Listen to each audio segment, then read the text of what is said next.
हाय, hello, नमस्कार मैत्रिणींनो. मी सोनाली स्वागत करते तुमचं आजच्या एका नवीन व्हिडिओमध्ये. आजच्या व्हिडिओमध्ये मी तुम्हाला ड्रेसची कटिंग दाखवणार आहे. पूर्ण अनारकली आपला ड्रेस राहणार आहे. अंब्रेला अंब्रेला कटमध्ये असणार आहे. तर इथे बघा, ही जी साडी मी आत्ता तुम्हाला दाखवली त्याच साडीचा आपल्याला इथे ड्रेस स्टिच करायचा आहे. तर नवीनच साडी होती, यातला ब्लाऊज पीस मी कट करून घेतला आहे आणि जी साडीला लेस होती ती देखील इथं कट करून घेतलेली आहे. तर या ड्रेससाठी मी टोटल 3.5 मीटर अस्तर घेतलेला आहे आणि हे जे अस्तर आहे ते क्रेपचं अस्तर घेतलेलं आहे. तर इथे बघा, सगळ्यात अगोदर मी तुम्हाला माप समजावून सांगते, म्हणजे कशाप्रकारे आपल्याला या ड्रेसची पूर्ण ड्राफ्टिंग आणि कटिंग करायची आहे. तर पूर्ण उंची आहे 42 आणि कमर उंची 15, म्हणजे आपली पूर्ण उंची 42 आहे. त्यातला आपला जो वरचा पार्ट असतो ना 15 इंच, तो आपल्याला मायनस करून घ्यायचा. तर किती राहतं शिल्लक? 42मधून 15 इंच आपल्याला मायनस करून घ्यायचा आणि खालचा जो पार्ट आहे तो आपला राहतो 27 इंचाचा, म्हणजे जो घेर आपण बनवणार आहोत तो 27 इंचाचा आणि वरचा पार्ट आहे तो 15 इंचाचा. पण त्याच्यात शिलाई मार्जिन आपल्याला ॲड करायचं आहे. वरच्या पार्टमध्ये 1 इंच ॲड करायचा आणि खालचा जो घेर आहे त्याच्यात पण आपल्याला 1 इंच ॲड करायचा आहे.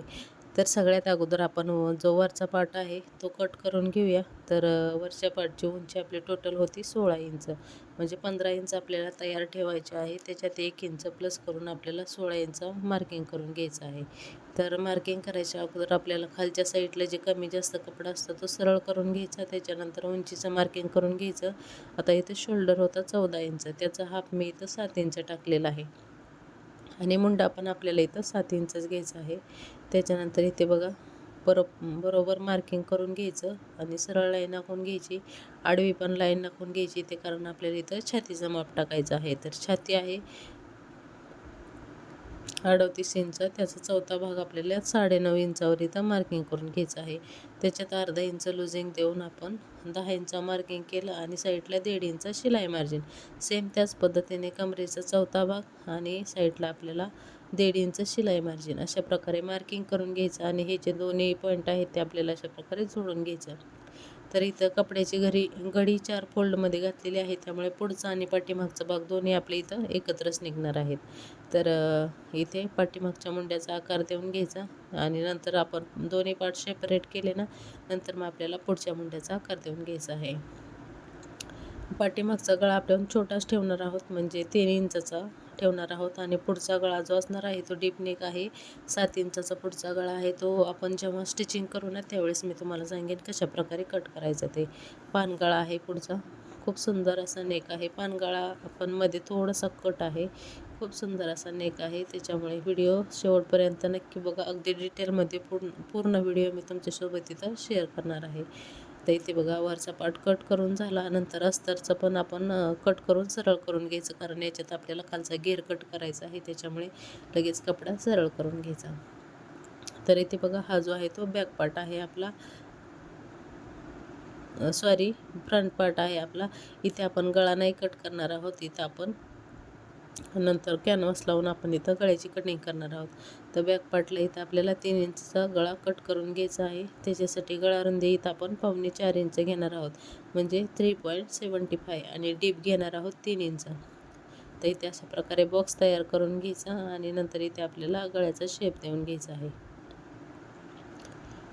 तर इथे बघा, पुढचा आणि पाठीमागचा दोन्ही भाग जे आहेत ते आपले इथं मार्किंग करून झालेले आहेत. आता आपल्याला हे जे दोन्ही पार्ट आहेत ते साडीवर ठेवून कटिंग करून घ्यायचे आहेत. तर इथे बघा, सगळ्यात अगोदर हे 2 पार्ट कटिंग करून घेतले म्हणजे राहिले, आणि बाही कटिंग करून घेतली म्हणजे राहिलेल्या कपड्यात आपल्याला पूर्णपणे घेर काढता येतो.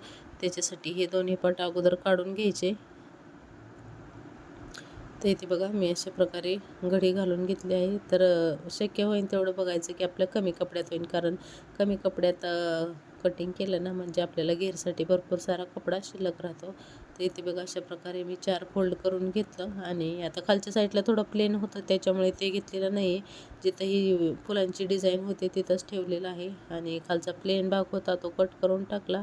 त्याच्यानंतर आपण हा जो पार्ट आहे तो साडीवर ठेवून व्यवस्थित असा कट करून घ्यायचा आणि आपला जो मेन पार्ट आहे ना अस्तरचा, त्याच्यापेक्षा साडीचा भाग आहे तो आपल्याला जास्त कट करून घ्यायचा, कारण खूप सुळसुळीत अशी साडी असते. स्टिचिंग करताना आपण जर बरोबर परफेक्ट मापानुसार कट केलं तर आपल्या ड्रेसला फिनिशिंग छान येत नाही, कारण इकडे तिकडे कपडा सरकतं. मग कुठे कमी जास्त पडला की आपण कट करतो, मग ड्रेस जो आहे तो फिटिंगला परफेक्ट असं बसत नाही.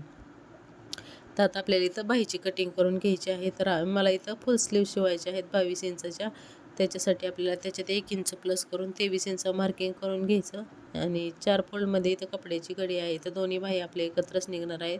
त्याच्यानंतर आपल्याला इथून कॅप हाईट घ्यायची आहे 3.5 इंच आणि घडी टाकायची आहे आपल्याला. जेवढी आपण छातीचा चौथा भाग टाकला होता तेवढीच इथं आपल्याला बाहीला देखील घडी टाकायची आहे. म्हणजे 10 इंचाची घडी टाकलेली आहे आणि कॅप हाईट इथं 3.5 इंच घेतलेली आहे. आणि खालचा दंडगेर तुमचा जेवढा असेल त्या मापानुसार घेऊ शकता. तर इथे मी दंडगेर 3.5 इंच घेतलेला आहे आणि आपला जो बायसेप राऊंड आहे तो 7 इंच होता. त्याप्रमाणे इथं मार्किंग करून घेतलं आणि नंतर मग चॉकने त्याच्यावर मार्किंग करून घेतलं. म्हणजे बाही जी आहे ती आपली परफेक्ट अशी फिटिंगला येते. कटिंग फुल स्लीव्स कटिंग करताना आपल्याला हे 3 मेजरमेंटची गरज पडते, कारण बायसेप राऊंडसुद्धा मोजणं गरजेचं असतं. नाही तर मग आपल्याला दंडामध्ये ना तिथं लूज पडते बाही, मग फिटिंगला छान दिसत नाही. तर इथे बघा बाही देखील आपली इथं कटिंग करून झालेली आहे. आता आपण खालचा घेर म्हणजे साडीचा घेर कट करून घेऊया आणि नंतर मग अस्तर कटिंग करून घेऊया. तर सगळ्यात अगोदर आता आपल्याला इथं सरळ करून घ्यायची. जी साडी थोडीफार क्रॉस झालेली आहे ना ती आपल्याला इथं सरळ करून घ्यायची, म्हणजे आपल्याला घेरसाठी घडी घालायला सोपं पडतं. तर आता जेवढी पण साडी शिल्लक राहिलेली आहे ना त्याची 4 भागात आपल्याला घडी घालायची. तर आता बघा इथे डबल झालं आणि ह्याला अजून एकदा फोल्ड करायचं, म्हणजे आपल्या इथं 4 फोल्डमध्ये इथं साडीचा कपडा होणार आहे. लक्ष देऊन बघा, ही जी घडी आहे ती आपण 4 फोल्डमध्ये घातलेली आहे. तर इथे बघा अशा प्रकारे 4 फोल्डमध्ये इथं घडी घातलेली आहे.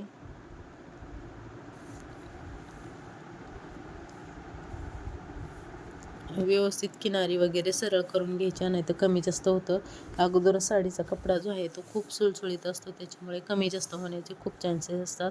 तर व्यवस्थित आता सरळ करून घ्यायचा आणि नंतरच मार्किंग करून घ्यायचं आहे. तर इथे बघा, जे आपण इथं साडी घडी करून टाकलेले एक बंद बाजू आहे आणि एक ओपन साईड आहे. तर हे आपले 4 भाग आहेत, त्याच्यामुळे इथं आपल्याला कमरेच्या चौथ्या भागाचं माप टाकायचं आहे.